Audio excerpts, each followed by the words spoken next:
But Vanessa's shaking knocks the needle away and breaks it, then she pukes and finally dies.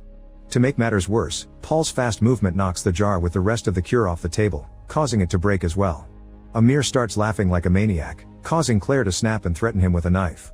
When she realizes she's losing it, she leaves the room to check on the clock, but her blurry vision makes her see good night instead of numbers. Then she starts staring at the wall as she hears her mom's voice again and darkness takes over her mind. A dizzy Claire takes out her phone and records a message for her mother before finding her last salt packet, but she falls to the floor and drops it.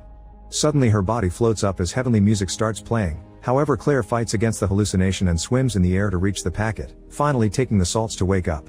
Then she hears a noise and taps on the rec room wall to discover it's hollow. With Paul's help, she breaks down the wallpaper and finds a hidden autopsy room. There's a door at the back that takes her to a corridor and an elevator, meaning they can finally get out. Claire wants to tell the others, but Paul says they should leave alone. Meanwhile Amir keeps seeing Burke, who insists he should stand up for himself and points out that Claire left the knife nearby. In the bedroom, Ray says goodbye to Vanessa's body, only to find Amir's letter in her pocket. Furious, Ray goes to find Amir, who immediately starts screaming for help. Claire hears him and runs back, so Paul has no choice but to go with her. In the lab, Ray grabs a scalpel and gets ready to get revenge on Amir, who struggles against the fabric on his wrist and manages to break them.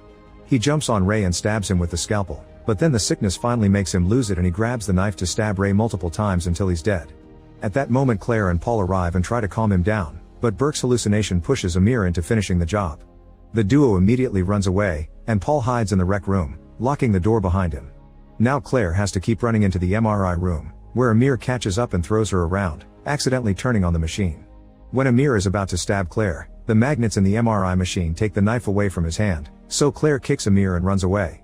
Meanwhile Paul makes it to the elevator and activates it, but unfortunately this isn't an elevator, it's an incinerator.